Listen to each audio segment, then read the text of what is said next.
Hello student, उम्मीद करता हूँ आप सभी अच्छे होंगे। आज के सिलेक्शन में हम समझेंगे कि अवतल दर्पण और उत्तल दर्पण पर अंकित प्रश्न को कैसे हल करते हैं। और इसके लिए सबसे पहले ये हमें ये समझना होगा कि जो चिन्ह परिपाटी होती है दर्पण की वो किस प्रकार होती है। चलिए शुरू करते हैं। सबसे पहले हम क्या कर लेते हैं कि अवतल दर्पण और एक उत्तल दर्पण को जो है ज्योमेट्री यानी कि आकृति बना लेते हैं। ये जो कटिंग लाइन होती है ये दर्पण के उस भाग को शो करती है, उस भाग को व्यक्त करती है जिस पर पेंट लगा होता है। उसके अपोजिट जो भाग होता है वो क्या होता है, दर्पण का परावर्तक। मान लेते हैं दर्पण के M1 M2 और ये दर्पण कौन सा आपका अवतल दर्पण है।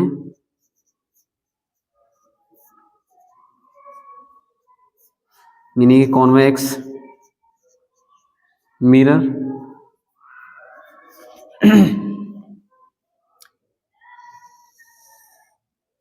ये अवतल दर्पण की मुख्य अक्ष होगी और मान लेते हैं कि अवतल दर्पण का वक्रता केंद्र C है और ये अवतल दर्पण का मुख्य फोकस कैपिटल F है और ये दर्पण का धुर क्या है, P है। ठीक है, इसी प्रकार हम क्या कर लेते हैं कि उत्तल दर्पण भी बना लेते हैं भाई।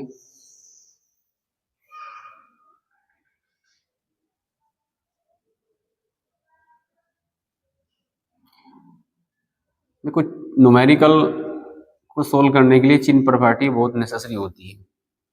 यानी की फैक्टर होता है ये दर्पण का उत्तल दर्पण यानी कि आपका उत्तल दर्पण यानी कि कॉन्वेक्स मिरर। ठीक है, ये दर्पण का वक्रता केंद्र हो गया और ये दर्पण का मुख्य फोकस कैपिटल F और ये दर्पण का ध्रुव। ठीक है, M1 M2 भी लिख लेते हैं, M1 और M2। ये जो लाइन ये कटिंग लाइन क्या शो कर रही है भाई, ये कलाई किया गया भाग होता है, कलाई किया गया भाग। यानी दर्पण के जिस हिस्से पर पेंट लगा होता है ये वो भाग होता है। चलिए चिन्ह परिपाटी क्या होती है समझते हैं। देखिए चिन्ह परिपाटी का मतलब क्या है कि इसमें चिन्ह परिपाटी में फर्स्ट प्रॉपर्टी होती है कि जितनी भी प्रकाश किरणें होती है जो दर्पण पर गिराई जाती है वो सदैव जो है उल्टी साइड से गिराई जाती है, यानी कि उल्टे हाथ से। और यदि हम भाषा के रूप में कहें कि जितनी प्रकाश किरणें होती है वे सदैव जो है बाईं ओर से डाली जाती है।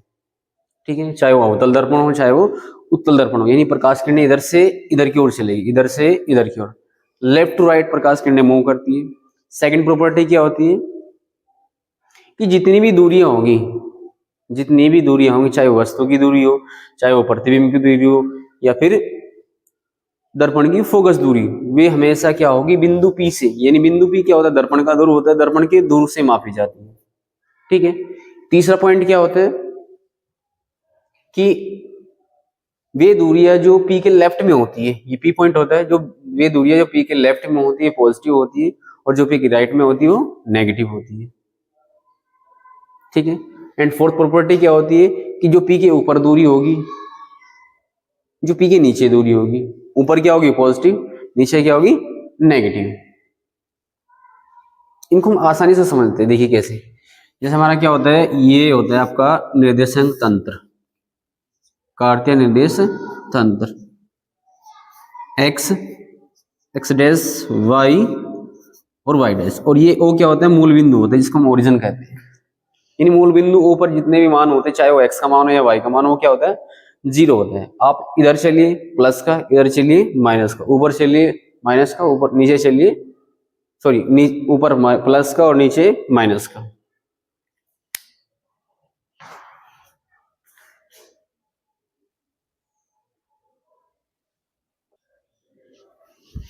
बात समझ में आ रही है, यानी ऊपर की दूरी जो होगी प्लस की होगी, नीचे की माइनस की होगी, ऐसा होता है। अब आप देखिए ये हमारा अवतल दर्पण है और अवतल दर्पण में सबसे पहले हम क्या लेते हैं, अवतल दर्पण की फोकस दूरी, अवतल दर्पण की फोकस दूरी यानी कि F कहां से कहां तक की होती है, दर्पण के फोकस से दर्पण की धुर के बीच की जो दूरी होती है दर्पण की फोकस दूरी कहलाती है, चाहे वो आपका उत्तल दर्पण हो या आपका अवतल दर्पण हो। इसको हम यहां नहीं लिख सकते लेकिन नीचे लिख सकते हैं। ठीक है, चलिए यानी P और F के बीच की जो दूरी होती है वो फोकस दूरी होती है। अब आप देखिए अवतल दर्पण की हम बात कर रहे हैं। अवतल दर्पण में जो एफ है, स्मॉल एफ, वो किधर है? पी के लेफ्ट में। आप वो देखो, यानी एक्स डैश वाली दिशा में, इसलिए एफ का जो मान होगा अवतल दर्पण की जो फोकस दूरी होगी किसके लिए?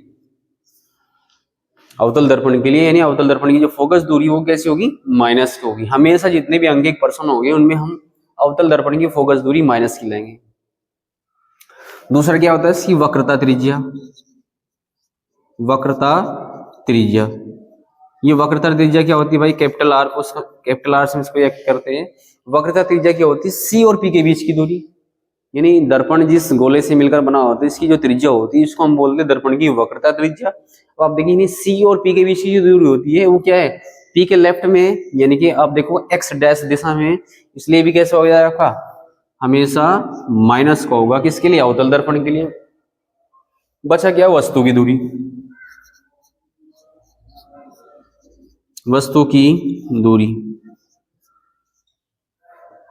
वस्तु की दूरी को हम फॉर्मूले में यू से व्यक्त करते हैं। अब देखिए वस्तु हमेशा क्या होगा? दर्पण के सामने होगा, यानी पी के लेफ्ट में होगा। इसका मतलब क्या है? एक्स डैश दिशा में, यानी यू हमेशा कैसा होगा? चाहे वो अवतल दर्पण हो या उत्तल दर्पण हो, हमेशा कैसा होगा? माइनस का होगा। यानी यू हमेशा माइनस, एलवेज, यानी कि सदैव माइनस का होगा। अब चलते हैं वी पर। वी, ये यानी कि प्रतिबिंब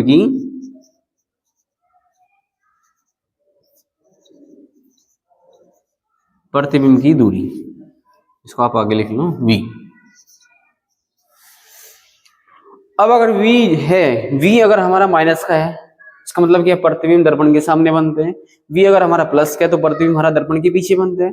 यानी कहने का मतलब क्या है? v का मान माइनस का भी होता है और प्लस माइनस दोनों होता है। प्लस का भी होगा और माइनस का भी होगा। प्लस किसके लिए होगा? प्लस होगा सीधे व आभासी प्रतिबिंब के लिए, और माइनस होगा उल्टे व वास्तविक प्रतिबिंब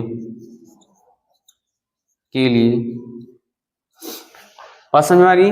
ये है अवतल दर्पण की कहानी। अब हम चलते हैं उत्तल दर्पण के पास। अब आप देखो उत्तल दर्पण का जो फोकस है वो क्या है? पी के पीछे, यानी पी के राइट में। तो उसकी जो फोकस दूरी है उत्तल दर्पण की फोकस दूरी, मैं लिख लेता हूं उत्तल दर्पण की फोकस दूरी एफ हमेशा कैसी होगी? प्लस की। ठीक है। यू का मान हमेशा कैसा होगा? वो तो माइनस का होगा, क्योंकि वस्तु हमेशा क्या होगी? दर्पण के सामने होगी। और इसकी जो वक्रता त्रिज्या होगी यानी कि आर। अब देखो आर कहाँ? पी और सी के बीच की जो दूरी होती है वो आर होती है। वो क्या है? पी के राइट में, यानी कि एक्स दिशा में, इसलिए आर का मान कैसा होगा? प्लस का होगा। v प्लस माइनस होता ही है। ठीक है, यही होती है चिन्ह परिपाटी। इन्हीं चिन्ह परिपाटी की सहायता से हम जो है अंकिक प्रश्न सोल्व करते हैं। इसका मतलब क्या है कि जो उत्तल दर्पण होता है उसकी फोकस दूरी प्लस वक्रता त्रिज्या प्लस यू का मान दोनों के लिए हमेशा क्या होगा? माइनस का होगा। v का मान डिपेंड करता है कि प्रतिबिंब हमारा सीधा है या आभासी है। अगर सीधा और आभासी होता है तो प्लस का, और अगर उल्टा और वास्तविक होता है तो माइनस का v का मान लिया जाता है। इसके अतिरिक्त अवतल दर्पण होता है उसकी फोकस दूरी कैसी होती है? हमेशा माइनस की होगी, और यू का मान तो हमेशा माइनस का रहेगा, और अवतल दर्पण की वक्रता त्रिज्या भी माइनस की रहेगी। ये तो थी चिन्ह परिपाटी कि भाई हम न्यूमेरिकल प्रश्न को सोल्व कैसे करते हैं। फिर उन प्रश्न में ये पूछा जाता है कि प्रतिबिंब की प्रकृति कैसी है? भाई प्रतिबिंब हमारा वास्तविक बनता है या उल्टा बनता है, उल्टा और वास्तविक, या सीधा और आभासी बनता है। तो इसके लिए हमें इस चीज का पता होना चाहिए कि एक रेखीय आवर्धन पैरामीटर होता है, रेखीय आवर्धन, जिसकी सहायता से हम ये पता लगा सकते हैं कि हमारा प्रतिबिंब उल्टा है या सीधा है, वास्तविक है या आभासी है। अगर हमारा प्रतिबिंब, या हम ये कहें अगर रेखीय आवर्धन का मान प्लस का होता है तो हमारा प्रतिबिंब सीधा और आभासी होगा, और अगर हमारा प्रतिबिंब रेखीय आवर्धन माइनस का होता है तो प्रतिबिंब हमारा उल्टा और वास्तविक होता है। देखते हैं। इसको यहां से हटा लेते हैं। रेखीय आवर्धन, एक होता है रेखीय आवर्धन, इंग्लिश में बोलते हैं इसको लीनियर मैग्निफिकेशन, यानी कि एम। ये किसके बराबर होते हैं भाई? दर्पण कोई सा भी हो, अवतल दर्पण हो या उत्तल दर्पण हो, दोनों के लिए एक ही फॉर्मूला होगा रेखीय आवर्धन का। क्या होगा? प्रतिबिंब की लंबाई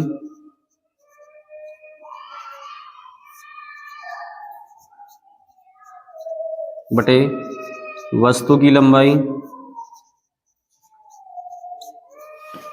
बराबर होता है माइनस वी बटे यू। ठीक है, ये तो इसका फॉर्मूला होता है। अब नोट पॉइंट में क्या है कि यहां लिख लेते हैं। अगर m का मान कैसा है भाई? प्लस है। ठीक है, तो हमारा प्रतिबिंब कैसा होगा? सीधा व आभासी। ठीक है, और अगर m का मान माइनस का है तो हमारा प्रतिबिंब कैसा होगा? उल्टा व वास्तविक। बात समझ में आती है?